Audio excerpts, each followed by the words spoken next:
After finding out that James Pearce Jr. visited the Arizona Cardinals for a top 30 visit, is he their top target at 16th overall? Plus, we hear from Trey McBride after his record-breaking extension, Johnny.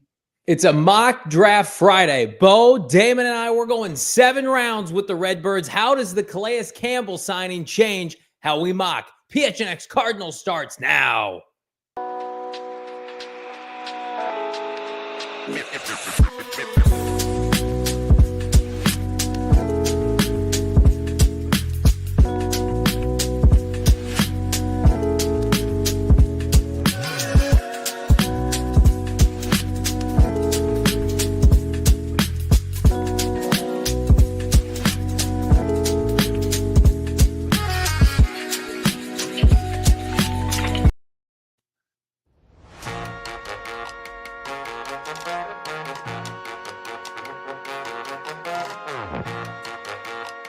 Hey, welcome in.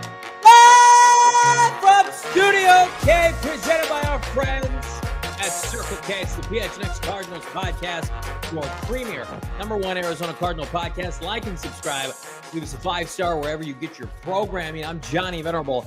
He is Brack with Damon, Dawg, producer extraordinaire in Studio K.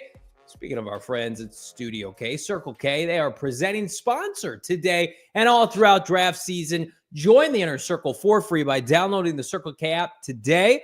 Terms and conditions apply at participating locations. Visit CircleK.com, Bo, for more details. How we living? We're living well. Anytime you can make a stop in the Circle K, and I did that after the Trey McBride press conference, it makes your day better. Happy Friday, everybody, on the eve of the weekend.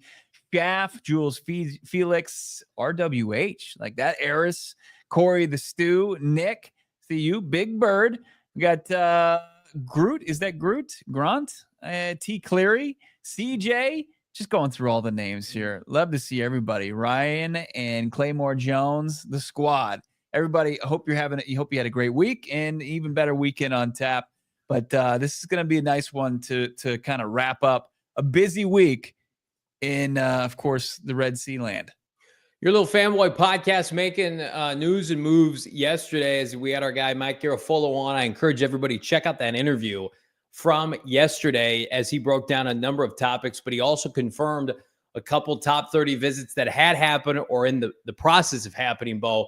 Let's check out our top 30 update here as we sit here on a football Friday. Newest additions as of yesterday, Jalen Walker, Michael Williams, and James Pearce Jr., who we're going to talk about. Additionally, and this was reported by our guy Justin M. NFL on Twitter, Syracuse defensive end Fatty Diggs broke out Fidel, excuse me. Yeah. Broke out in 2024, 7.5 sacks. He met virtually with the Arizona Cardinals. So chalk it up. Another edge rusher to put on the board here. Yeah, just keep stacking them, Monti. Come on in. Yeah, absolutely. Add more options at the edge. And Fidel Diggs, like if you run through the mock draft simulator, like as we have, this is a day 3 guy. Yeah. This is not somebody that's projected to go very high in this draft, but starred for the Orange for, last season where they kind of came out of nowhere and were competing in there in the ACC with Kyle McCord throwing the pill around the yard as he did last season post Ohio State. But Fidel Diggs, sure, good to see him there. And like very athletic player, a guy that had a decent 40 time. I think he was actually in the top 5 as far as edge rushers go, as far as 40 time. So some decent speed coming off the edge. But, it's the big names that you can't get away from. Like, are they going to figure out the edge position? Is it going to be pretty much solidified before Fidel Diggs' name is really even being talked about in the NFL draft?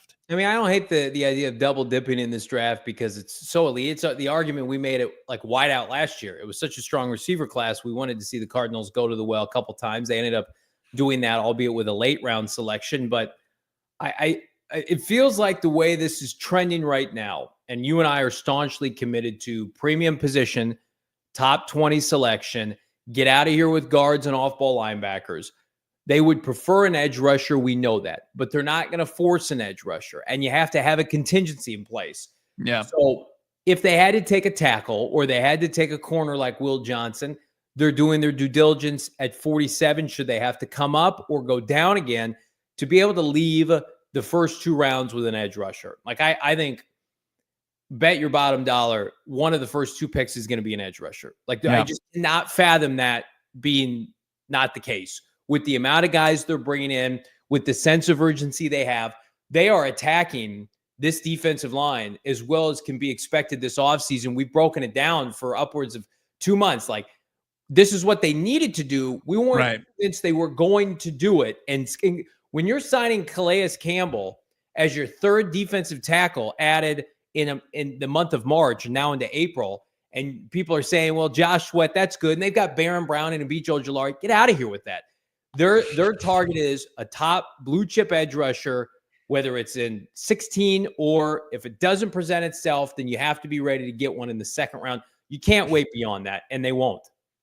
They won't. I mean, the options really feel endless, especially when you get down to 47. We've talked about it a bunch. You and I, we've got our top 100. We continue that series this weekend. Can't wait for you to see that video. But we went through 4 to 5 prospects beyond the top tier of edge rushers that would be great fits for the Cardinals schematically or just, traits wise. When you look at some of these prospects, the Landon Jacksons of the world, Nick Scortons of the world, who the Cardinals have brought in for a top 30 visit. But, there is, I think at 16, there's a bit of urgency, but if it gets picked clean, it means that another position fell into your lap, maybe a Will Johnson, maybe a Walter Nolan, just depending on, how you have them scouted. And then you say, hey, we'll dip back into that pool in the 2nd round. And we're going to have a ton of prospects, and we've done our homework. So we know, every which way we want to go with this thing. And if it even merits what happened last year, the defensive backs class, where they're like, well, we got a nickel corner. That's what Cooper Kupp plays, or Cooper DeJean plays. So we don't have to target him, or we're not high on Kool-Aid McKinstry as much as the rest of the league. Let's trade down here and we can get our guy, Max Melton. We trust our board. And that's what Monti Ossenfort did in that position. Could he do it again? It's okay, well, we like both Landon Jackson and JT Tuimoloau from Ohio State, or whoever it may be, just kind of in that conversation. And we feel like we can get one of them, and we'd be content with one of them. The bell of the ball here for this podcast remains James Pearce Jr., and that's where we're going to lead off the show today. Reported by Matt Garofalo yesterday that he's planning on meeting with the Cardinals. Where did you report that? I didn't see that on Twitter. On this Fanboy podcast with Mike. Dirty Mike and the boys. I had to sneak that in there. We had fun yesterday with Mike Garofalo. We would have fun with James Pearce Jr. as a member of the Arizona Cardinals. So after that happened with Mike yesterday, did some additional digging. So I don't know if this has ever been put out there, but James met with the Cardinals also at the combine. It's probably that's not, we're not breaking news here, but I got that confirmed late last night. I'll tell you what else the Arizona Cardinals liked from James Pearce Jr. The fact that he did everything at the combine and he excelled. And I think that, after what happened with Marv last year, very special set of circumstances, I think the Cardinals want to see a player like James Pearce Jr., whomever they take, go through the draft process and check every box. I kind of was talking with somebody yesterday. I kind of got the sense that that's something that they would like to be hey, look, 4.47 40, 10-yard splits 1.56, vertical jump 31. His score is off the charts. RAS. He's got great tape. Now we've met with him multiple times. When we start putting together the puzzle piece, that's why Marv last year feels like an outlier to Ossenfort. So we almost have to go back to what happened with Paris, where top 30 visit, met at the combine, crushed the combine. That's the norm for Pro day. Yep. Right. Same with Darius. I think James Pearce Jr., he's not sitting out. He's not performing. He's doing everything. So if you're talking about taking a guy with some concerns off the field in terms of how people vibe with him, this is what he needs to do to be in consideration. I'm not going to sit here and say he will be the pick, but I believe the pick, whomever they go with, is going to have an offseason resume that sparkles in compared to Marv basically was a ghost last offseason. Let's just call a spade a spade. Like, wasn't around, special circumstance. Cardinals are getting back to what they want to do here. Yeah, they want to invest in the trenches, right? They want to, I think, really kind of help out their head coach who took on a huge burden the first 2 seasons in trying to deploy a defense that was undermanned significantly, and along with Gannon and Rallis, calling the plays over there. If they go out there and not only give, spend top free agent dollars, as you've mentioned, over $100 million on the defensive front already between Sweat and Dalvin Tomlinson, and you can sprinkle in, some chump change there for Calais Campbell potentially in his final season, come back to the desert, and then you spend premium draft capital on it as well.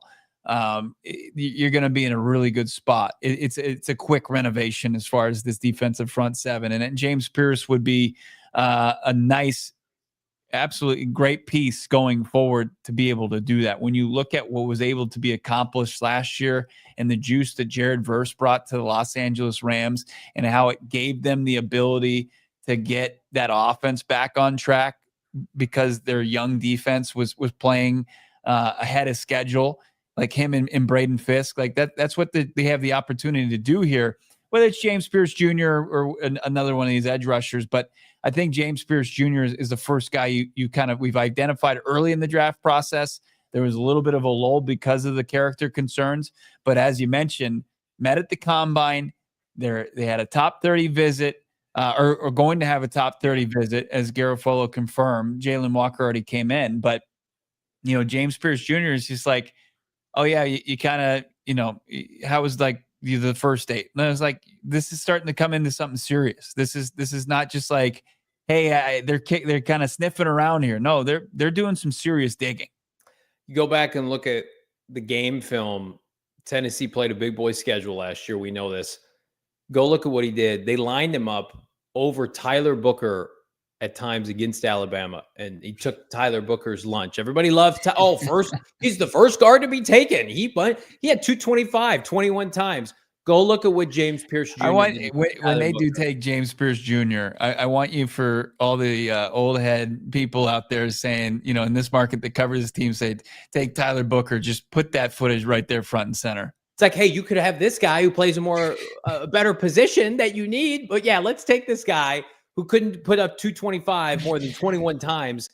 And again, I like Tyler Booker on at 16. And then also, go look at what James Pearce Jr. did against Ohio State, against first-round caliber offensive line talent. Now you have Justin Fry. They can give you a complete breakdown scouting report, right? Like, to me, competition, they're going to have to make a decision here collectively, and they will. They'll finalize their draft board in about 10 days. They're going to have to make a decision like, are we comfortable with the unknown with him because he's such a good football player? I believe, like, there were articles being written. Go back and look at the beginning of last year where James Pearce Jr. could have been the first overall pick. Those were articles by Yahoo Sports, people in the know in college football, that he was trending in that direction. And then, this draft, Abdul Carter kind of superseded him. And Penn State was much better coach. They were on the national stage, and he got leapfrogged, right? And that program, Tennessee, this year is just a little bit hit or miss. So to me, I think it's a perfect storm where you would be stealing James Pearce Jr. I don't care where people have him ranked, 16th overall. Same with Jalen Walker. There are a couple guys, like, the question we always ask ourselves when we bring Fran on, when we bring on Benjamin Albright, these people that are in the know, what's like the value pick for the Cardinals at 16, where we immediately know, like, great pick, great value, stole that player. Just like the Seahawks last year with Byron Murphy and Minnesota with Dallas Turner, James Pearce Jr. would fit that mold. I think what happened yesterday changed the complexion of what they could do at 16, like adding a prospect the caliber of JPJ to it. And then, already kind of just really kind of speculating that Jalen Walker would be in that conversation. And now he legitimately is. Does he make it that far to 16? Along with Michael Williams, that, they've got some serious, options to pick from. It's not just like, are they going to staunchly dig in and say, well, he's got some character concerns, he's off our board? Like, no, like they're selecting from a deep pool just based on like the 10 names that we've seen, including doing their homework on a guy where is a polarizing prospect, not because of his character, but because of his lack of production, in Shamar Stewart. Yeah. Like they have, I think, guys now where you trust Monti Ossenfort in the spot for his scouting and his scouts and in all the breakdowns that he's done, but to really kind of be able to be in a position to find that, not diamond in the rough, but to get a steal in the middle of round one. That's what I think you've got a deep enough player pool now that justifies your confidence in him being able to do that.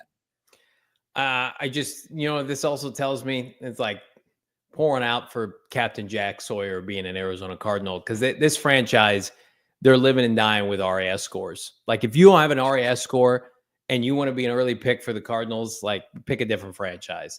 And again, like the perfect marriage is RAS score combined with the production we see on tape, because it's like, okay, I can believe what I'm seeing.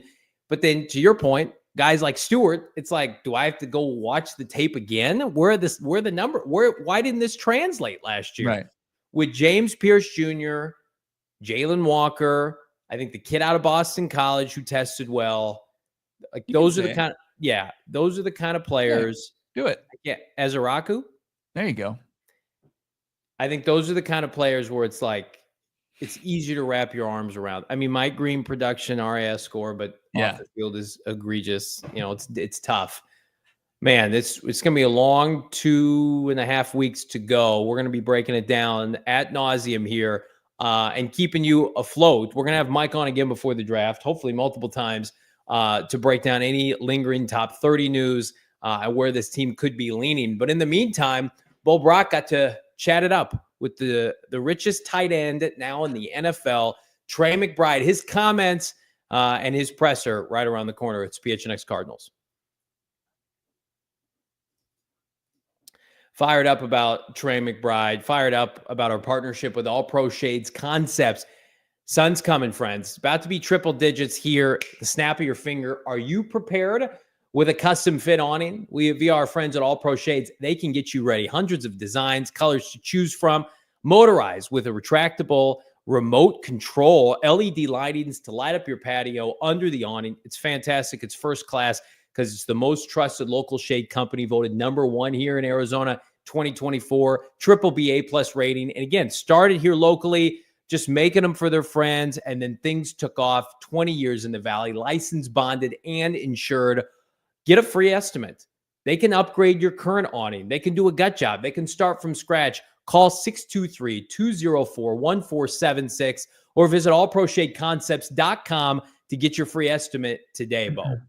Take care of outside of your house and take care of inside your house with our friends over at Empire Today. We love our friends and our partnership with Empire Today. They're going to get you the flooring that you need in any dwelling, whether it's your house, your condo, whatever your setup. They want to get the carpeting. They want to get the hardwood, whatever you're seeking. Empire Today is the best place to get new flooring. Of course, there's going to be copycats out there, and you're going to be able to kind of sniff out those frauds, and they can't beat the quality, the service, the speed, the price matching that they do over at Empire Today, and that virtual floor designer that's going to be able to take you through and give you a glimpse of what new flooring, new carpeting is going to look like in your dwelling. Don't waste any time any longer. Just go to empiretoday.com/PHNX for all the details. Empiretoday.com/PHNX with the promo code PHNX. It's going to get you a $350 discount. You can always save and want to save when you're getting new flooring when you use that promo code PHNX. Restrictions apply. See empiretoday.com/PHNX for all the details.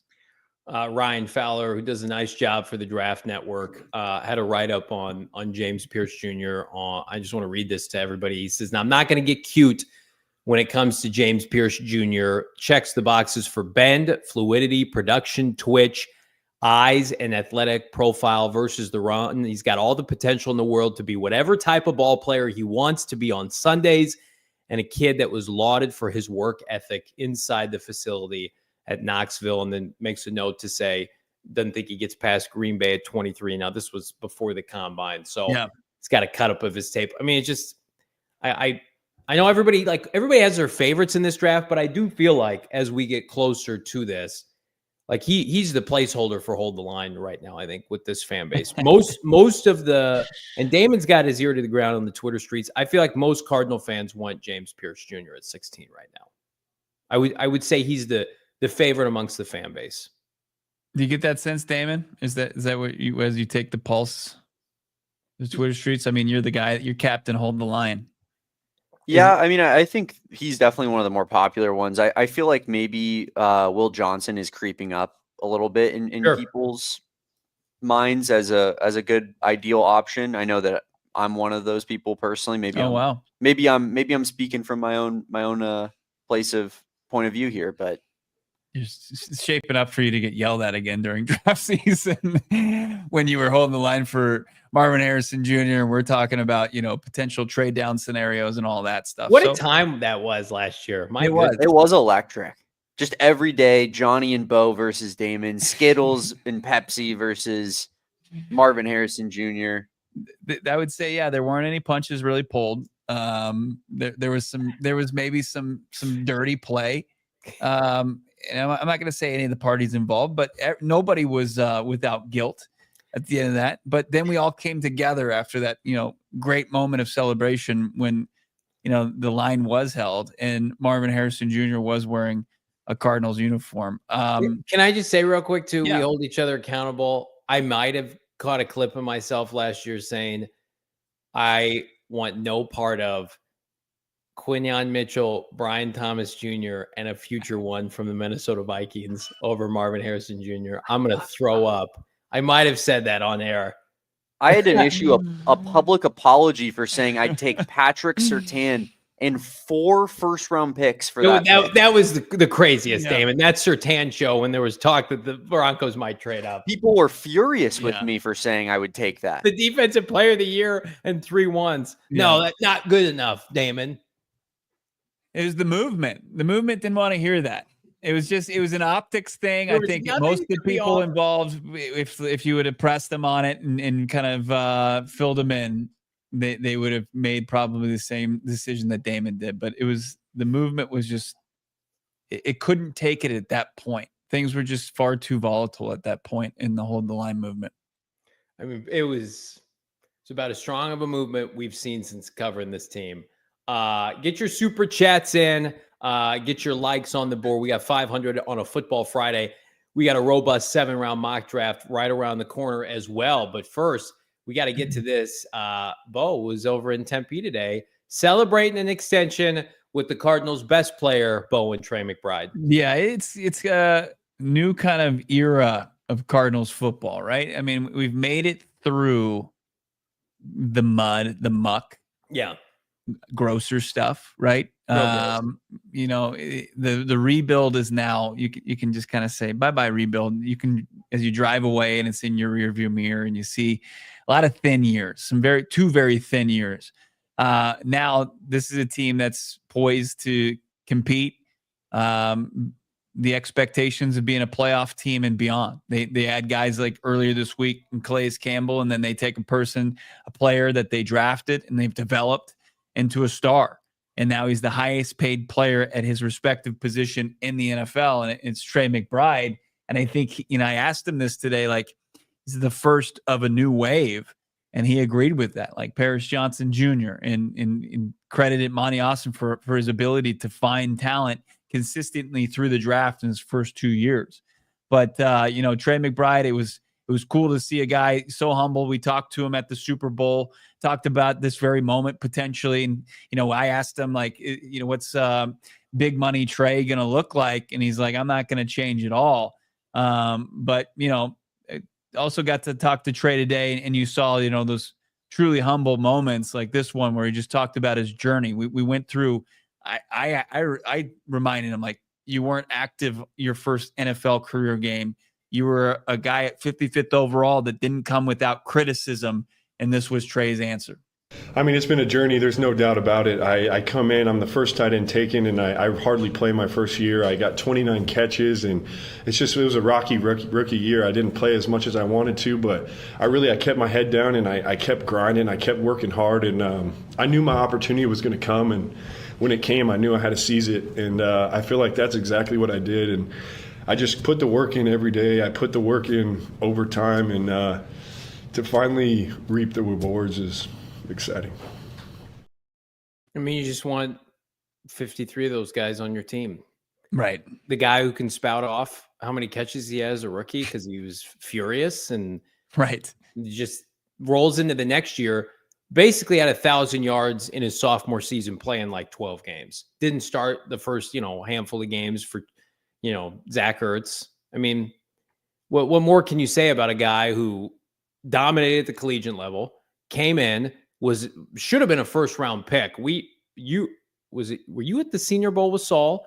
No, I hadn't started with the You hadn't started. So we were doing coverage. So ALLCITY, our guy Saul Bookman, when he was our GM here, went to the Senior Bowl with Shane Diefenbach and came on air, and they had just signed Zach Ertz to an extension, or they had traded. Remember, they traded for Ertz in 2021, and it was assumed Ertz was going to get a deal.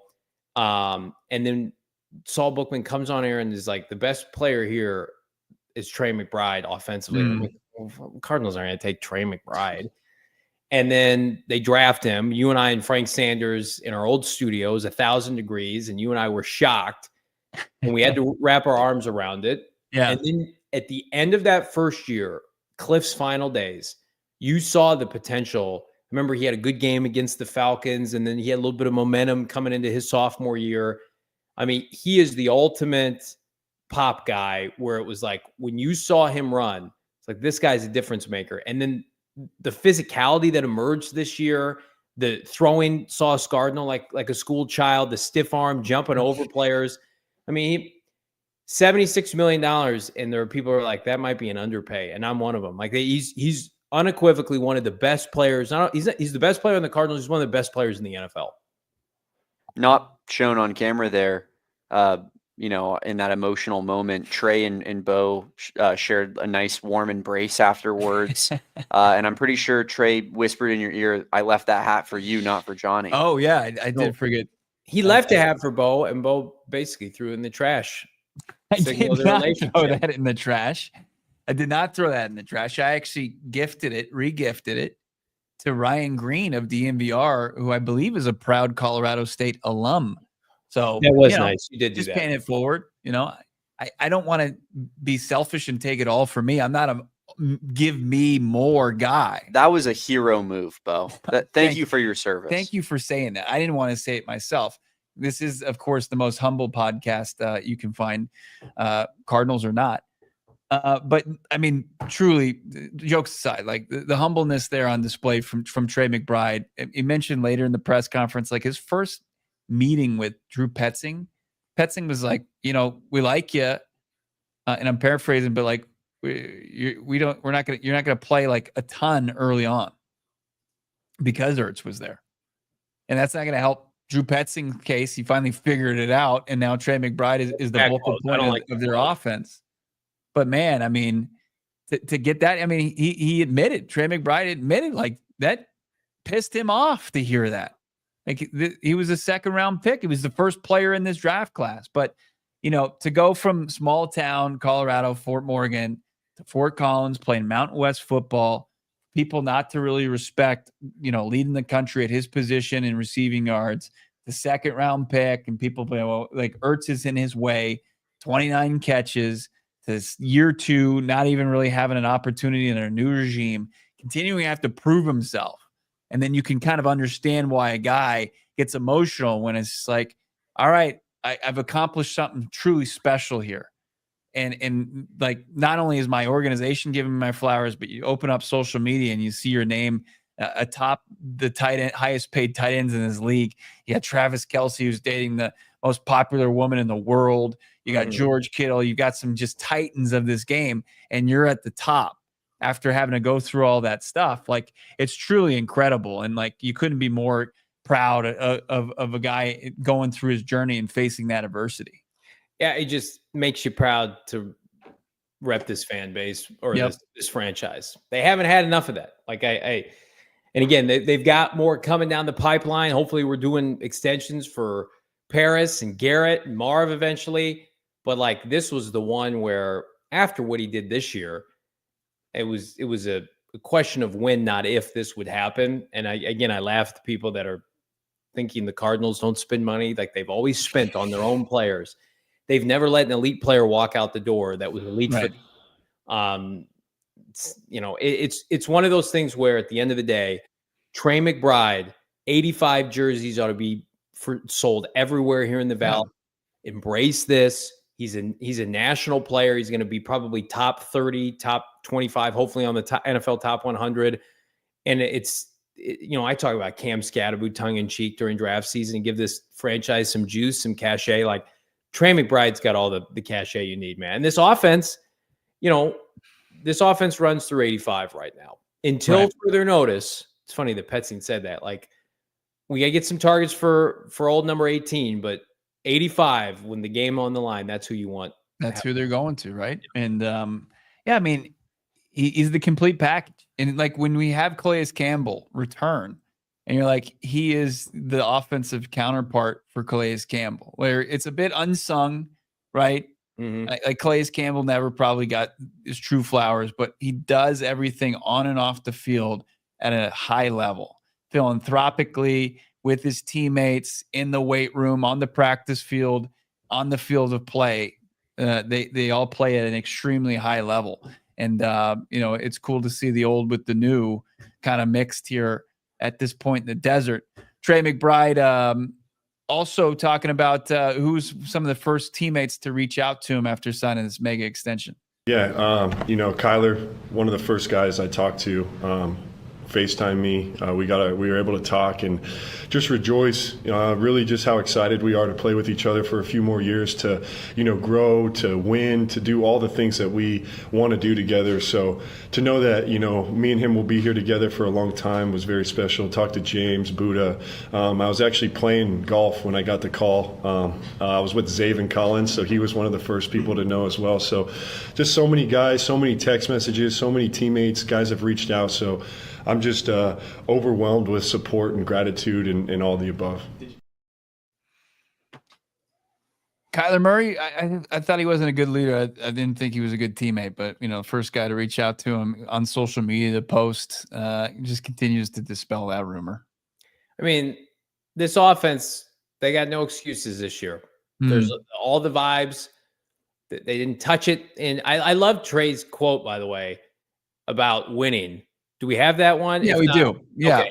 That's the quote about the Cardinals' future here. I think just, obviously winning is number one. We're so close last year to getting through where we wanted to go to make the playoffs, things like that. But that's the expectation now. We have the foundation built. We're built where we need to be. So now it's like we got to go now. There's no more waiting anymore. We have the right guys. Kyler, we got a great offensive line. They've built a great defense this offseason. So I'm just so excited to see all the new players come in, all the guys, and just to grow, to get that chemistry back together. And I think the sky's the limit for this team, man. I'm so excited to see where we can go. Built a great defense this offseason. Literally built it, bought one. And they're going to continue to do so at the draft. The offense, it's like nothing's changed. Play caller, quarterback, wide receiver, tight end, tackles. They're all the same. Running backs. I mean, this offense, like they are, no matter how you feel about the quarterback, the play caller, the infrastructure, they feel good about the talent that they have. And like, I was going through PFF data the other day, and the Cardinals offense individually rates so well. They just need to find a way to make it gel together every Sunday. They need more consistency. And I get so many teams in the NFL, like Geno Smith signing a big deal with the Raiders and Darnold going to Seattle. Like, there are far worse things to say. You know what? We like where we're trending. We know we weren't perfect last year offensively. Let's give this another shot. Let's have some continuity. And usually continuity in the NFL does pretty well. Yeah, I asked Trey pretty much exactly that. With the changes to defense, you're running it back offensively. How's that continuity going to pay off? Just to have familiar faces back there, same guys, the guys that you've played with before, guys that you know exactly what they're going to do, just to have that chemistry is very important. And I'm excited to see what the offense can do. Drew's done a great job of drawing up plays, and Kyler, you and us, we just got to go out and execute. So I'm fired up. I think really the sky's the limit. I think we're going to take it to the next step for sure. They were close last year. And now, to walk into that locker room, $76 million man, like you're the alpha guy with K1 on offense. You, James, and Kyler Murray are the guys that people are going to look to. And I think Trey embraces that. That's what the best players do. Yeah. No, they do. I mean, they keep receipts, obviously, as he goes through his rookie year statistics and, who said what. But it also, I think that they're confident in their ability, especially with like improved chemistry and just more time together, that they are going to figure it out. And, I know that there's a big sect of this fan base that's skeptical about that. And now it's like offensively, it's just such a prove it year overall. Like Trey himself doesn't have to prove a lot of stuff. I mean, obviously you want to see him, do it again for a third consecutive year. But, offensively, it is just such a prove it year. Like you and I like very rarely talk about this offense just because like what can you say at this point? It's like they need to play better than last year. And like sure there's going to be the conversations and breakdowns of how that happens, and we've already kind of done some of that work, but it really just is like you got to see it now. Like you believe, like the organization clearly believes in the personnel. Now it's like they just have to go pay that off. I mean, it's a Kyler Murray led offense, and they believe in Kyler Murray. And Trey McBride believes in him, Marvin Harrison Jr., James Conner. This infrastructure, I mean, the weight of the roster, the weight of this season is on the offense. The defense is going to be so much more improved, and you're bringing in hired mercenaries like Tomlinson and Sweat and Calais, and you're getting draft picks, and we're fired up. The offense is going to decide whether or not this team takes it to the next level. And Trey McBride's going to be one of, if not the biggest focal point for Kyler Murray throwing the football.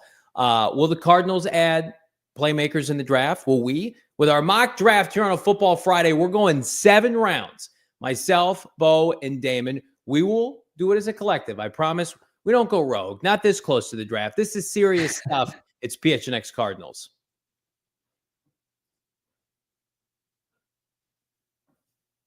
Am I talking about Sanderson Ford? I'm talking about our friends at Sanderson Ford. Go ahead then. I'm fired up about Sanderson Ford. I'm fired up. It's truck season, right? I'm a truck guy. Again, from America, for America, our friends at Sanderson Ford. PHNX is a proud sponsor, proud partner, I should say, of Sanderson Ford. They have hundreds of trucks on the lot. All of them are marked down with the big discounts for Truck Month. You got time right now. Rangers, F-150s, Super Duties, Mavericks, full-size Broncos, Bronco Sports. They're all marked down. Go get some deals right now. Save up to $11,000 on F-150 trucks with 1.9% financing. Save up to $4,500 on the Bronco Sport. That's a fantastic vehicle. Plus 2.9% financing. And then, of course, save up to $4,000 on the Ranger trucks plus 3.9% financing. Again, 2024 models, finance offers 36 months AOC Ford credit. Discounts include Ford rebates, Sanderson discounts, plus trade assistance and Conquest cash. You got to qualify for. You got to check them out. Out in Glendale, again, it's a pristine, premier place to go upgrade your acumen. Get a truck today. You won't be sorry that you did. It's Sanderson Ford. How dare you? For me, it's truck guy like I am. You steal that whole read that I'm all about. But I'm also all about Carol Royce's team. Right now, if you're selling your house, do not delay. Give Carol Royce and her team a call today. 480-776-5231. That's 480-776-5231. Or check out the website, carolroyceteam.com. But Carol Royce right now is going to sell your house, and she's going to guarantee that you get the market value at the very least. 100% market value guaranteed from Carol Royce. Who out there, what real estate company is going to make a guarantee like that? I think you'd be hard-pressed to find anybody, but Carol Royce, the Valley's fan favorite real estate team, is coming to do just that for you.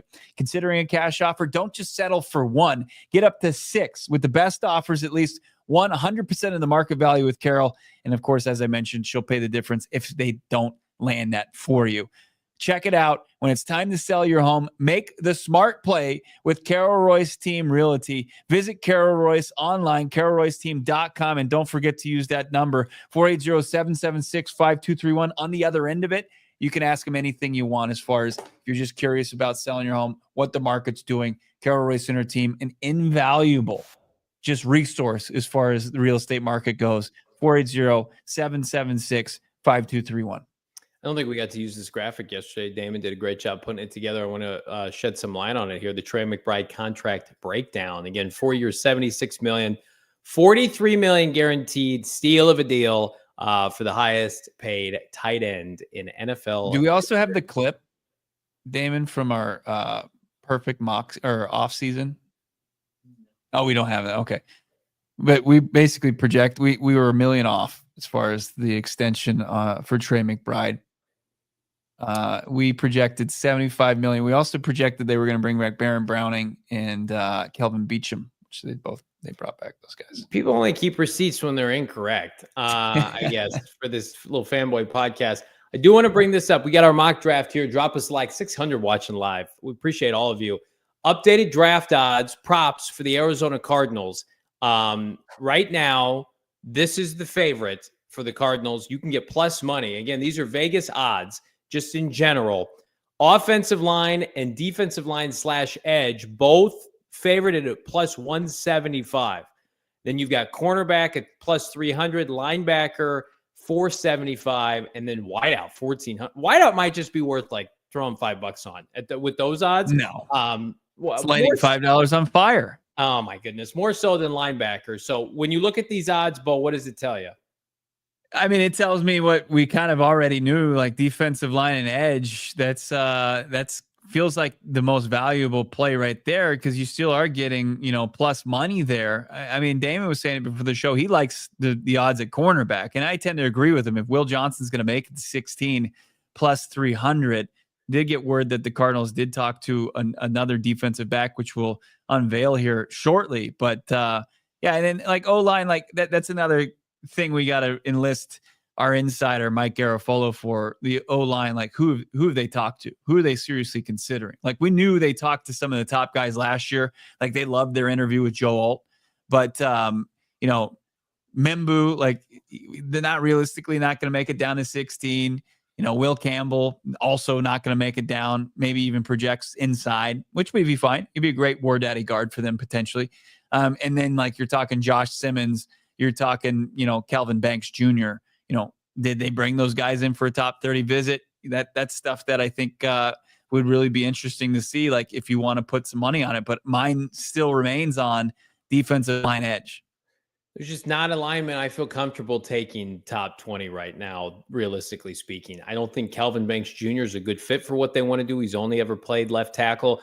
You're not moving Paris over. Like I could be talked into Calvin Banks Jr., not my preference, and then you can't take Josh Simmons with that injury top 20. You can't do it. You can take him 25, 27, 30, 32. I think that's where he ends up going, right? Like he's a better prospect than like Tyler Gunther and a lot of those guys that went in the 20s last year. But the injury, man, is Fran Duffy outlined earlier this week. It's like it wasn't like a clean break or wasn't an ACL. Like it's a significant injury to come back from. And when you're picking top 20, like I need most of the boxes checked. You can't have that much of a concern about playing in the NFL. I do think we have some breaking news, though, via Mike Garafolo, Bo. Because he's the man. Mike Garafolo continues to feed this podcast information. But this was actually via his show, The Insiders. He was talking to Trey Amos, the defensive back prospect out of Ole Miss. A lot of good defensive prospects from that school. Amos told him and Ian Rappaport that he had visits set with the Eagles and the Cardinals, the Bills, the Bucks, and the Steelers. Trey Amos is a guy that, probably a day 2 guy, Johnny. Yeah. And, you look at him as far as how he graded out in the combine, and you're not going to see anything that blows you away as far as his production score. Didn't light it up as far as a bunch of picks at Ole Miss. He did have 3 this past season. His athleticism score it's fine. I mean, that's the most athletic position in the draft always, year in and year out, as a cornerback. But 4.43, nothing to turn your nose up at. 32.5-inch vert. That's probably not jumping out of the gym. Good broad jump at 10.6, but 6'1", long enough arms, 31.25 inches there. This is a guy that, I think played a lot of downs in the SEC that, with that size, that mix of size and decent speed, could fit into Jonathan Gannon's defense and their defense. He's an older player. He's 23, played 5 years of college football. Before he was at Bama, he was at Ole Miss. He was at Louisiana, the Raging Cajuns, right? Like you mentioned, he's a day 2 pick, but he projects like Jada Barron for Texas, right? Why we're not super high on him. Not a scheme fit for the Cardinals. This is scheme fit. This is an outside corner. This is the makeup physically of Max Melton last year. So this is somebody that projects to be an outside corner. 3 interceptions. His first 3 of his collegiate career happened last year for Ole Miss. That Ole Miss defense was loaded, wasn't it? So to me, it's like, you want to take him at 47? No issue with that. They're clearly doing their due diligence to maybe take a top corner if one falls to them and the value's too good, right? I still don't think it's their preference. But man, I mean, could you imagine like this team, this defense, like they get James Pearce Jr. at 16, then they take this kid at 47. It's just like, way to just lean into the strength of your head coach. I have no issue with that. You want to win games ugly. You want to win games 17-13. You want to body Matthew Stafford and Brock Purdy. Let's go. If I'm Gannon, I'm like, clearly he can command a 53, but it's like, I'm going this year swinging with my strength of my background, my best coordinator, and I'm going to come out and we're going to have a top 10 defense. So yeah, Trey Amos, I'm a fan. Not a fan in the first round, but I'm a fan. Absolute day 2 guy. If you're looking at Fran Duffy, our NFL draft analyst for ALLCITY PHNX Cardinals, he's got him his 44th ranked prospect. Yeah. His 6th ranked defensive back. So, nothing to, like, he's not too far down. You're not slumming it here. This is a guy that's firmly in the mix. But some things to kind of look at, like, doesn't blow you away with his athleticism, but the size does match. And I think coming from that Ole Miss defense, like Ole Miss, how did they not have a better year? I know there was a bunch of like uproar that they didn't make the college football playoff, but they also they lost to Florida, didn't they? They lost they had some bad losses, right? They did really bad. Florida went on a run late where they were actually playing pretty well, but yeah, that game cost them, I think, pretty big time. But you're right. They had a ton of NFL talent. I mean, we're talking about more Ole Miss guys than we're talking about, Bama or Michigan, almost as much as Georgia. Yeah, Michigan. Didn't we talk about this? I think we did this in relation to Ole Miss. Like, remember those Georgia teams with Mark Richt where they had a bunch of talent and they just were always just solid at Georgia, when Matthew Stafford was there and AJ Green, and then, I know other people have made this comp before, but what happened to our guy Johnny? Just dropped out. But I mean, I know what the point he was making there. I'm back. What happened? I'm back. Got so excited talking about Georgia players with Mark Richt and Ole Miss players. I'm back. You just exited out of your entire browser? Got trigger happy. I was getting trigger happy pulling up Ole Miss's schedule. I think it was Lane Kiffin's like, I can't take this heat right now about Ole Miss falling short. Got a quarterback that people are projecting in the first round and all like this defensive talent. Like, we're literally talking about more Ole Miss players than Ohio State, which is going to have like 16 guys that won the national championship. But like more legitimate NFL talent came from the Rebs than do with the Buckeyes. Well, I'm going to read you a stat. You know how many times they gave up 30 points this year in I don't know how many games they played, 12 games. How many times do you guys think they gave up 30 points this year? Ole Miss? Yeah.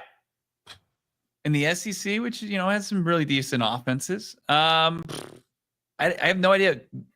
I think you're going to blow me away with I was going to say 0, but I was just going to say conservatively 2, but once. And it wasn't even like a real stat. They blew out Arkansas 63-31, where you got to assume backups upon backups were in the second half, right? Here are their point totals defensively: 0, 3, 6, 13, 20, 3, 29. They lost to LSU. 31 to Arkansas. They dominated Georgia 28-10. They lost to Florida 24-17. Then they gave up 14 and 20.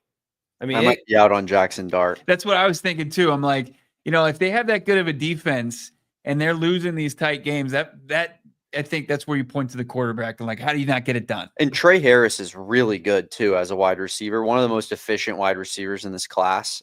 That's concerning. I mean, I didn't know they were that good defensively, man. I mean, college football, everybody scores 30 points. Mm-hmm. If you got some players, that's impressive. Is Monti Kiffin's not around anymore? He passed away, right? Yeah, recently. Yeah, Lane Kiffin's dad. But like the Kiffin's DNA outside of Lane is defense. I wonder, do they have what they got going down there? That's Tampa too, impressive. Right? There with Monti Kiffin. Yeah, still running that. Man, that's really impressive. Yeah. I had no idea. Sorry, I got excited there with my mouse. You did. You really, and you got your gigantic water bottle there. It's getting high. But Trey Amos, there you go with our guy Mike Garafolo dropping that little nugget, getting that info. Is that our 11th confirmed top 30 visit? Are we including the kid from Syracuse that was virtual? That doesn't count as that. That's a virtual. Like to have guys that they invited to the facility to take that top 30 visit, and we'll find out. Our guy Justin Spears, who joins Damon and Kevin on AZ Wildcats podcast, he's saying that their running back that they missed out on playing a lot this season, but was a stud in the Shrine Bowl, took a top 30 visit. Yeah, Ja'Cory Krosky-Merritt only played one game, I should say, for Arizona last year because he was deemed ineligible by the NCAA, but after being deemed eligible just prior to that. Kind of a weird situation, but really good football player. Was PFF's third highest graded running back in college football the season prior at New Mexico. Went to U of A, committed to Ole Miss actually at one point, and then decommitted and went back to U of A. He was the East-West Shrine Bowl MVP. I think he's an intriguing player. Fran liked him after scouting him a little bit, but it's interesting. I'd push back the same question Garafolo asked us when we're like, Scat's visiting the facility, but you can just chalk that up as a local visit. Justin Spears reporting that this is a top 30 visit. So they're utilizing one of those on a guy that you would have just assumed bring him in as a local guy. No disrespect. I have no appetite for running backs locally that are not Cam Scatterboo. Sorry. No, I got no juice from that. Damon, I got the opposite of juice. I hope it happens so bad. That would be the biggest troll job from my I would be disgusted, absolutely disgusted. And this you use a 7th round pick on the guy, Johnny, and it's a high risk. I mean, not low risk because it's a 7th round pick, but high reward type of situation. That's could the ultimate. Really good. That's the ultimate. Mom, I want Cam Scatterboo. We have Cam Scatterboo at home, and you will take it in the 7th round, young man. Disgusting. You're unbelievable. He's a good kid. You just ooze. You're just a hypocritical dude. I have no appetite for local running back except for Cam Scatterboo. Some of us have our vices. Will Cam Scatterboo be an Arizona Cardinal in our mock draft?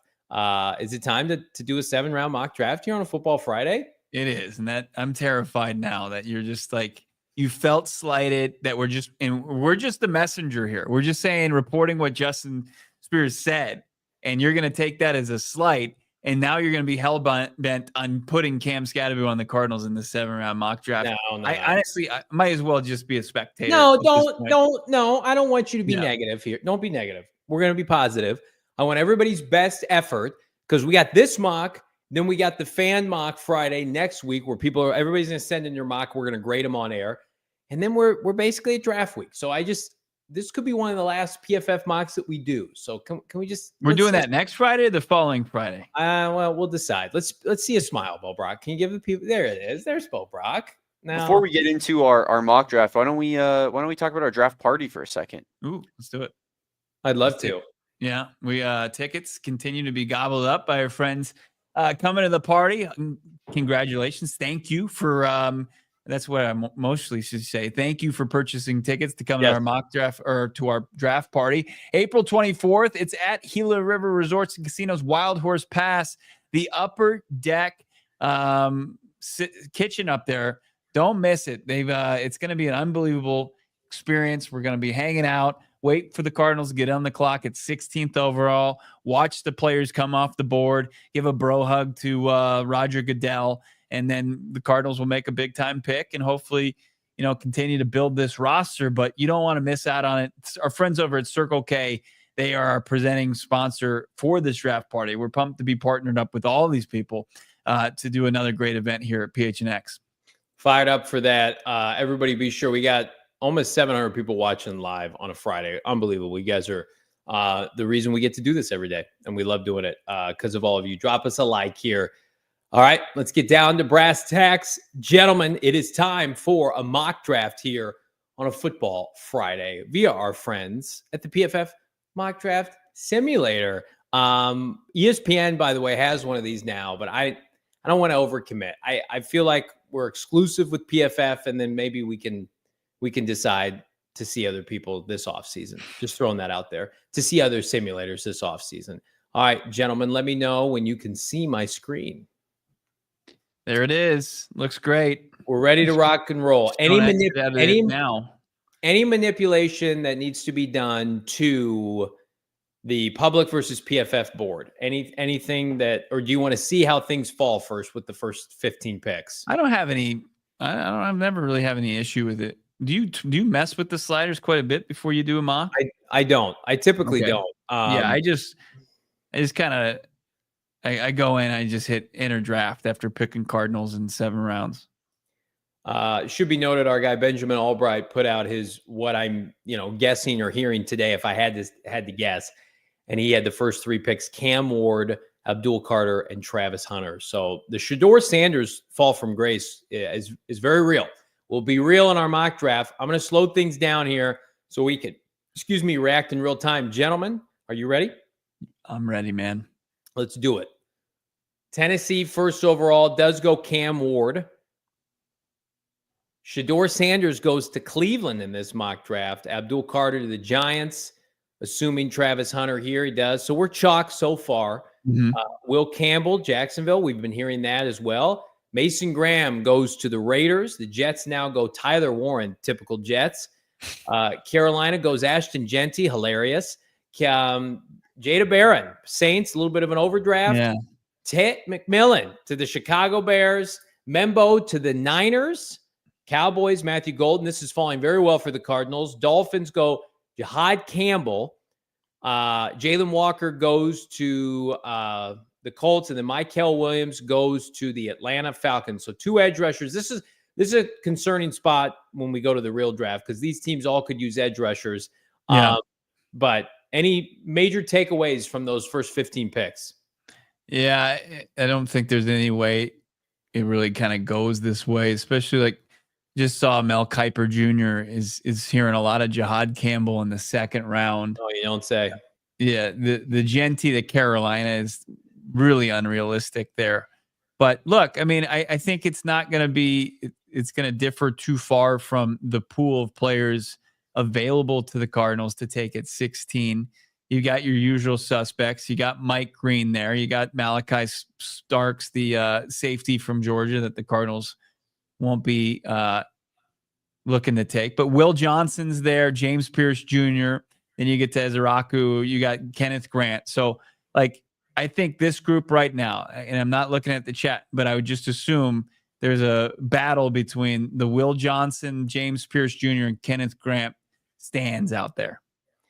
Is there any interest in trading down with the amount of, Will Johnson, Mike Green, James Pearce Jr., Ezeraku in a mini trade down? Is there an appetite to talk to a team like the Steelers? Yeah, there's enough players, good players on the board, but one of my points is like if you like James Pearce Jr., you just take James Pearce Jr. If you like Will Johnson, you take Will Johnson. Yeah. I just like having a lot of picks when we do this. So here's where like my approach is, what I'm feeling right now with just how the board went down is I think you take Will Johnson. I think you stick and pick and you take Will Johnson. Wow, you take an edge. You take a go ahead in at 47 or trade down, and then you take a defensive lineman in the third round. So you think Will Johnson, best overall player that the Cardinals could possibly take? You're not at all concerned about an edge rusher not being available at 47? No, I think that there's going to be plenty of edge rushers at 47. I just think like the debate for Will Johnson and James Pearce Jr. for me is going to one that's going to range in my heart until draft day. But I'm going to give the edge to Will Johnson with the opportunity to really kind of upgrade at a true premium position. Not to say that edge isn't, but with more of a prospect that I trust just a little bit more. If you're watching with one of our streaming partners, jump on over to gophnx.com. We welcome you. Hit that like button for a mock draft Friday. Damon, you get a fair vote in this as well. Will Johnson or James Pearce Jr.? I'm a little bit more privy to Will Johnson right now. So let's go Will Johnson. Let's see how it plays out in the second round. Big wheelie style, baby. All right, we'll do it. And then I think we need to be open to trading up to try to get a pass rusher. All right, Will Johnson is the pick at 16. As we say goodbye to James Pearce Jr., Josh Simmons goes to the Cincinnati Bengals. Shamar Stewart overdrafted by the Seahawks. You love to see it. Mike Green goes to Tampa. And Malachi Starks got a little bit of a run on defensive players now. Let's see. Chargers go as Araku. So James Pearce Jr. is falling. That's so true. Yeah. That crushed him. Me and you go and Will Johnson there. Like he's going to pull some rogue move. No. He's going to get us back for sure. Let's have a conversation. I want to have a conversation right now. This is like, I'm not mad. I'm just disappointed. No. Right Listen to me. Listen to me. Yeah, come on. Here I am. I'm trying to be positive, and I want to talk about our options here. You got the player you wanted at 16. We're sitting here at 24, and James Pearce Jr. is still available. Is there any appetite to go up and get him and exit the first round with Pearce and Will Johnson? I have that appetite right now, by the way. Jacob saying, execute order 47, Johnny. That is Cam Scatterville is what that is. All right, so he's going to hold it against us. He's going to be like, well, I let you guys take Will Johnson. Now you got to give me a pick. Come on. There's too much negativity here. Nobody's being negative at all. All right, here's where I'm at with this. I want to talk this out. Okay. Minnesota needs a defensive lineman, but they don't need a ton of edge rushers. Neither does Houston. Probably neither does LA. Can we get a trade here at the back of the first and package 46 and 78? I have that appetite. That's where I'm at right now. I want to come up for James Pearce. Is there an appetite from either of you? Not really. What? So I think you just see how, like, if James Pearce Jr. is available now and you're not seeing a big run on pass rushers yet, like you should have an even bigger pool to pull from at 47. No, you saw 1, 2, 3 have gone since you picked. I mean, eventually he's going to go in these next couple of picks. I have no issue trading 2 day 2 picks for what I think is a top 20 player in this draft after already Will Johnson and James Pearce Jr. and you wouldn't have to give up any future picks. Yes, you're punting on day 2, but I mean, this is we're looking for impact, baby. This is a draft where you have to separate yourself. This is a Sean McVay move. This is a move to try to win you the NFC West. Damon, you're being awfully quiet. What do you think about this? What would it cost, Johnny? If we did it with Minnesota right now. What's the trade chart say? Is that even realistic? Oh, I think so. 47. You think what's the trade? I don't have an appetite. I think that you can get an edge at 47. I'm confident in that. I don't want dollar store edge rusher at 47. Sorry. If they take that trade, I'd do it. If they take that. I cannot believe, Bo, your hesitation on here. You want to sit back after taking a corner at 16 and wait 30 picks 31 picks for an edge rusher? The biggest need on the team? Are we offering this? Somebody's going to be there at 47. Damon, I kind of don't want to do the trade. So then Bo has to sit there and we're going to watch edge rusher after edge rusher go. And we're going to be stuck there with Dirt McGirt at 47. And he's going to have to eat a big thing of crow. You're going to give away your second and third round pick on a draft and develop team. I'm going to give up my second and third pick for another top 20 prospect to have 2 blue chippers for back-to-back years. Now you've added 4 first rounders in 2 years, and you're not giving up anything next year. It's fine. Well, you know what? We'll resume the draft. That's fine. You know what? That's fine. We'll allow this. Vikings go. Kenneth Grant. Zabel goes to Houston. LA Rams. Walter Nolan. All right. Again, I would sleep with one eye open tonight, Bo. Let's do this. What about this? 47. Maybe a little bit of 115. So you're coming up 20 spots. How about a future third? What happened to the whole argument that you didn't give up any future capital? Well, you seem to be going nuts over 78. Future third, whatever. Make the playoffs. Who cares? Trade down next year, recoup it. This got a 22% chance to be accepted. What do you think about this? I stand where I stood a couple picks ago. I know you. Look, I know you want James Pearce Jr. I get it. He's a great prospect. He's going within these next 3 picks. Edge is a need for these next 3 I've accepted that James Pearce Jr. is going to be wearing a different uniform than the Cardinals. Well. I didn't know the line of scrimmage was not an impact for you. I'm going to offer this trade right now. It's going to be probably accepted, but you know what? Go for it. Damon, are you comfortable with this? The chat? What's the chat? What's the chat's rationale here? They're just loving this whole situation. Really. Let's see here. Not interested. All right, we'll resume draft here. I you know what? Let's just watch me get my heart ripped out here. Nick Scoreton goes. There's Calvin Banks. Wow, things are getting aggressive here.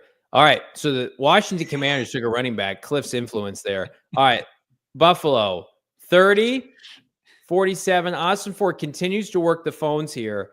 115, a 4 this year and a future 4. That's scraps. My favorite part of this is how he convinces himself for 3 seconds to just let it play out and then goes 2 picks later to try to trade again. So good. So, we're going to love the deal just as much as we didn't love the deal twice before. Buffalo, they're killing me. All right. So they're not interested in this. Do we want to sweeten it ever so slightly? No, it's because then you're getting back to the deals that we said no to.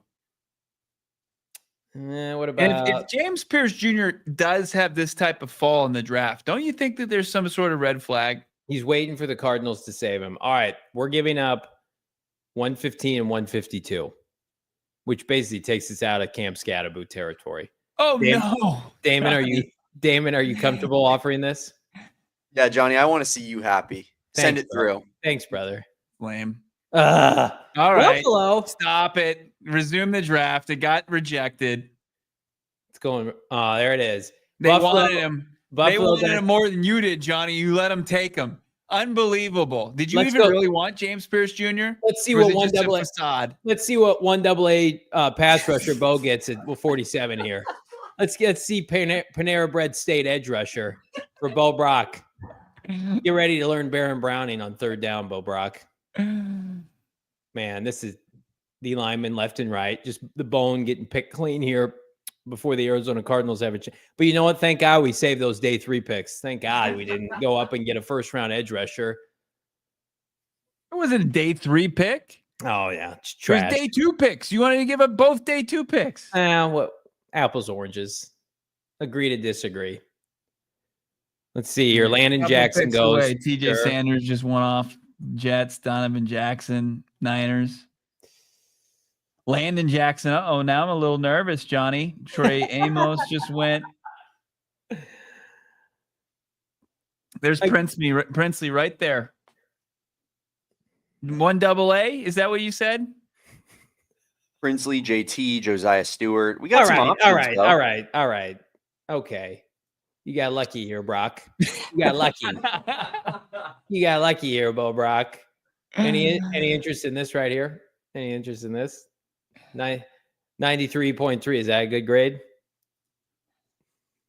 Oh my God. We know that Trevor Sikkema loves Cam Scadaboo. Princely's a better prospect than JT, correct? I believe so. Okay. I mean, JT was, I don't know. It's really close. Yeah, it is. We'll go Princely. We just were touting that Ole Miss defense here. Look what he did to Georgia. Just took their lunch. All right. He's not James Pearce Jr., but he'll do for now. Princely, who can pronounce his last name? Damon? This one gets me pretty bad. Bo, you did it the other day, didn't you? Yeah. Uman Mielen. Yeah. Uman Mielen. To get him a nickname. All right. Here we Princely go. Yeah. Princely goes to Arizona at 47. Crank up the speed a little bit, fellas. How you feeling about this draft, Johnny? Not as great if we had traded up one of those trades for James Pearce Jr., but we rallied. Jack Sawyer going ahead of Scadaboo there. That's interesting. Uman Mielen. Some good talent still remaining at tackle. There's Stewart. I would have loved to have seen, or Turner, excuse me, become available from A&M. I think we're going to be looking at right tackle and disrupting defensive tackle here at 78. And again, I'm a couple immediate defensive linemen are jumping out. Jordan Phillips, Vernon Broughton. And looking down a little bit here, Tate Rutledge. Yeah, who did we just? Yeah, we just lost the kid from Rutledge. Purdue. Did he deal with an injury, or what was his deal? Because he was last year. He was the previous season. He was a monster for Georgia. This is a tough run. Turner and Collins went right before. JT ended up going to Baltimore. Sawyer ended up going pick 56. It's a little bit egregious. Your first two picks are really strong. So here you're playing with a little house money. Yeah. Are there a couple guys that you guys like? I don't really have a huge preference one way or the other here. I like Ratledge, honestly. Yeah, I do too. You're not going to get a lot of love from the simulator. I also like Jonah Semenea. I think it's if you're taking the best pure guard, I think he's probably your option. If you want to lean into versatility, save it now. I can speak to Ratledge's injury a little bit. He had an ankle sprain, but Georgia does that tightrope surgery operation. He did have tightrope, where yeah. He should hopefully never have an ankle sprain again. So shouldn't be an issue. Tua hasn't had any ankle sprains since that, right? No, he hasn't. Basically every Alabama and Georgia player I think that's had ankle sprains has gotten that surgery. Johnny's just doing something here. What are you doing? You cooking? You feel like you want to get one of these guys, but get some capital. I like it. First time I'm on board. All right. Okay, smartass. All right. No, I'm sorry. Positivity here. I'm agreeing with you. Oh, you got everything you wanted. This is a mini trade down here. We're going to Pittsburgh Steelers are going to send a fourth to drop down with the Cardinals. To come up with Arizona 5 spots. We're just going to go BPA offensive lineman. Everybody good with this? Yep. All right. Offering the trade. It's been accepted. We are resuming the draft here. Jalen Milroe goes there. That might happen in real life. All right. So I think, again, I like Tate more so here over Jonah, but you guys decide. Let's do Tate. Let's do it. All right. So pick 83 turns into presumably the next Isaiah Adams, where you've got an opportunity for him to supplant Evan Brown at some point this year at left guard. Now the Cardinals equipped with 2 third-rounders, 115 and 123 here in our football mock draft or Football Friday mock draft. Hit that like button if you're watching with us on YouTube. Things get interesting here. I think you can look for a developmental tackle here. I think another defensive tackle or an edge rusher. We haven't gotten that D lineman yet. And there's that guy. There it is, right there. Dan Walker fell. He's definitely a raw prospect. I want Calais Campbell teaching that guy how to play football. Love that. This makes too much sense not to have. I think that's a great value pick, and somebody that even with kind of his up and down stock, I still think he's going to be a top 100 prospect here. Now we're right back on the clock here. A couple developmental tackles, all the quarterbacks remaining, the scrub guys. Go down a little bit more. Quinn Ewers, sick. Are you guys bullish on any of these prospects? Show us the D lineman. I think that position. I also wouldn't mind taking a look at some wide receivers too. Agreed. Yeah, I mean, position unit's been picked clean a little bit. This kid from Boise had 10 sacks last year. I can't tell you I watched him play San Diego State this year, but let's do that. Let's pivot. Let's look at a wide receiver in the fourth round here. Torrey Horton. I mean, Cardinals doing well with their Colorado State pipeline. I think he played some in the slot too. Roll down here as far as look at his slot yardage. Not as much, just 127. So he's is he more? It was half his yardage this year, though. Look, last year, I can't backtrack it from last year, but he had 1,100 yards last year. I'm guessing a decent amount came underneath. Kyle Williams, is he available? He is. I was going to say, I do like Horton. I think Williams is the obvious play here. Okay. I don't know if it's unrealistic to the point For where him to be we available? want to scoot away from that. But yeah, he's the best receiver on the board. Well, let's just take him. Yeah. No issue with that. Now, I mean, you're starting the day off where you're taking two big time athletes. We'll turbo this bad boy. People are talking about Kyle Williams being a second round pick solidly right now.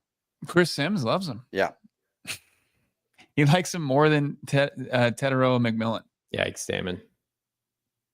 Big yikes. Sims has some polarizing wide receiver takes. Rafa just thinks it's unrealistic. Yeah, we play with the tools in our toolbox, friends. All right, we're on the clock here. We got two picks remaining, 152 and 225. What about a safety? Jalen Thompson's last year. You get a third safety. Or how about the center from Ohio State? It's been a 3-year starter at Ohio State. What's his McLaughlin? I think Ratledge can kind of be the backup. Yeah. Primary backup at that position as well. What do you got like off-ball linebacker wise? Any freaks? Kobe King, we've taken him before. Just a tackling machine. He's an in-the-box player, though, as you can see here. Did really well against Washington. Size-wise, that's a JG Rollis linebacker. 6'1", 248. Don't have an issue with that, and the value's there. This kid from Ohio State looked pretty stiff. En route to a natty. So I don't have any. Danny Stutzman should be your new Tommy Eichenberg, Donnie. Have you seen this cat? I have, yes. Tommy Eichenberg should have been an Arizona Cardinal. End of story. I have no idea about like Kobe King's athleticism. Like he didn't work out for some reason. What about Quinn Ewers? What about quarterback? Any interest in Quinn Ewers? I just don't think Quinn Ewers can play at the NFL level. Nor do I. What about Kyle McCord? He must have already gone. Just don't know if you need a development of quarterback. Well, what do you think, gentlemen? Some scraps down here. What are we thinking? Show me the safeties. Billy Bowman Jr. Uncle Baby Billy Bo. Uncle Baby Billy Bowman Jr. All lined up all over the field for Oklahoma. For Brett Venables. 5'10", 200 pounds. Will live with his tackling woes. Yikes. That doesn't sound like it. Pass. All right. I'm going to make an executive decision. Okay. I'm going to take the linebacker off ball from Kobe King. Yep. We're going to go Penn State off ball linebacker here. Kobe. Yes, sir. Come on, Turbo it up. Chat made a good point. We probably should have checked RB there, maybe. Just checked out what the vibes were. Yeah, I feel like running backs reserved for one player in this draft. Yeah, Ja'Cory Krosky-Merritt pick here late in this one, Bo. I don't know how we're feeling about that. Cardinals now last pick on the clock here, 225. Couple developmental quarterbacks. Yeah. How about Malachi Moore? I remember there's Fadil Diggs, somebody that they brought in or that they did a virtual. That makes too much sense. 8 sacks. Yeah. Let's do it. Good 40 time. Yeah. It's good value. All right. Let's see this bad boy here on a mock draft Friday on PHNX Cardinals with our friends at PFF Mock Draft Simulator. They liked the first 2 picks. They carried the way. Will Johnson, A+, Princely, A, Tate, B, Deion Walker, A, and then, Kyle Williams. They're just not they basically think Kyle Williams can't play. Trevor Sikkema can't. So how are we thinking? That was pretty solid work, I think, gentlemen. Yeah. It was we took our time. I think we put out some potential fires as a group. A group. You can take credit too. No, I think any good environment, there's some conflict. There's some. Johnny's gonna be at dinner with his family, and his wife's gonna be like, "Johnny, what's wrong? You barely touched your hamburger helper, or you barely touched your what year is this? you barely touched your chicken tendies from Chili's." God, you're so right. That a triple dipper would hit the spot after we missed out on James Pearce Jr. We don't want to miss out on your. He was right there in the 20s, honey. He was right there. We're getting at him. It would take a minor trade up. They take a player that's not an edge rusher at 16. That wait till 47 is going to be a long one for this podcast. Yeah, I agree. That's going to be a long wait. And that's why you get your edge early, then you can breathe a little bit and just say, let the draft come to us. You got to get aggressive. Alberto, our lone super chat today. Thank you, Alberto. $4.99.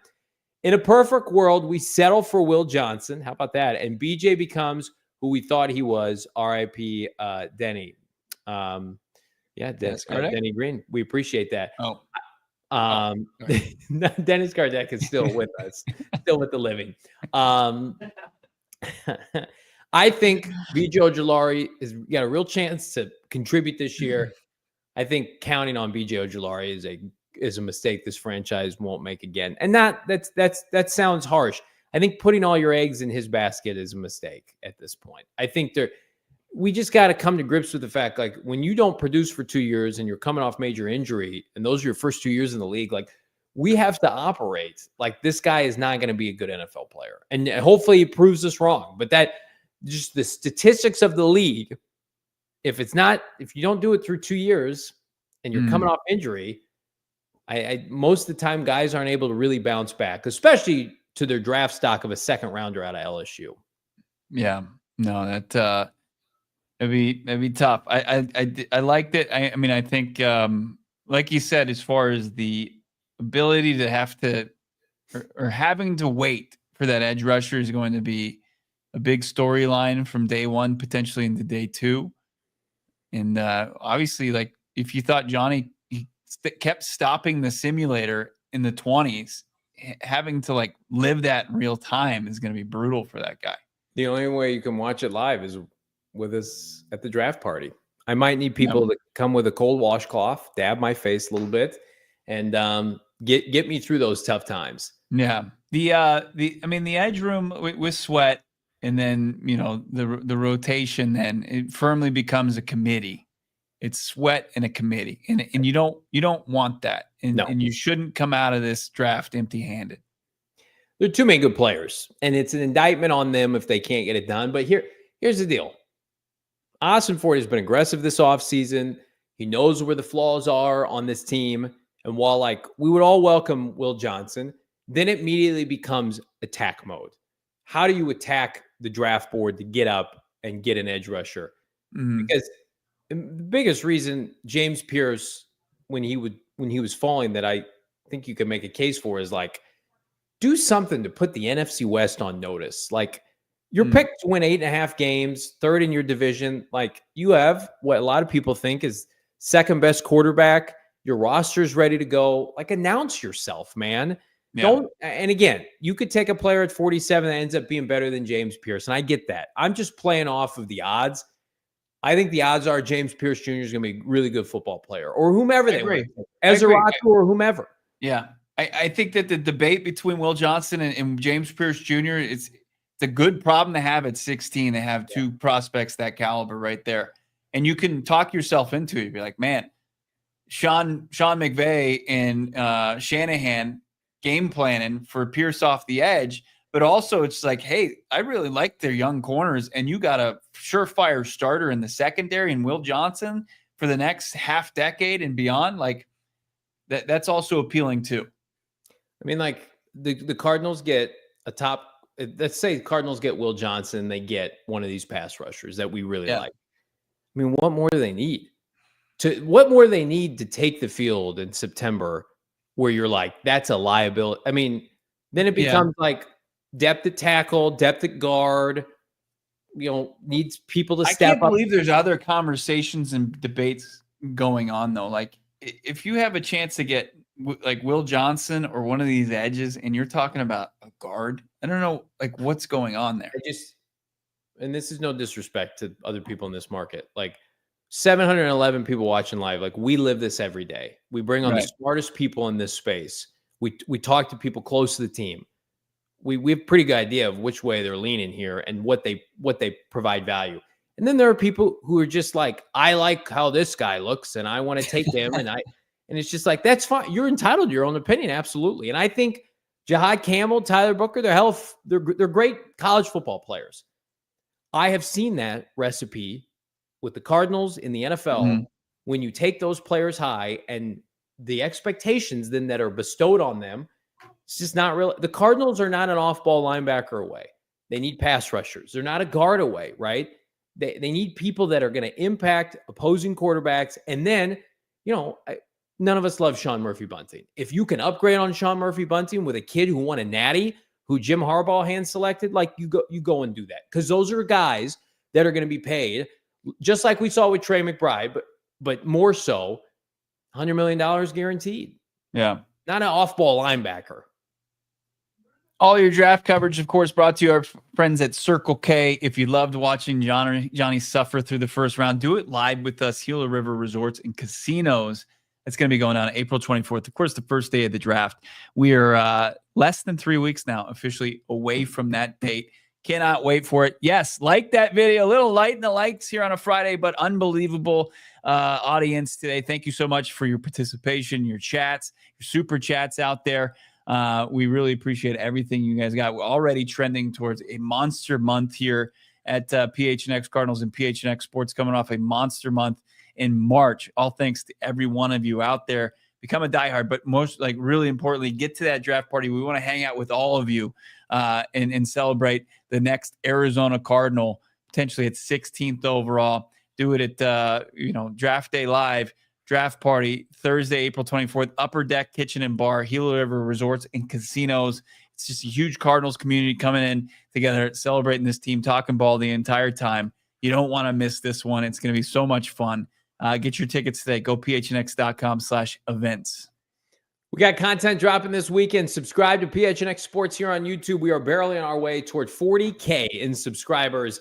Thanks for making this the #1 Arizona Cardinal podcast. For Bo, Damon, I'm Johnny. We'll see you on Monday. We all silly like the mayor.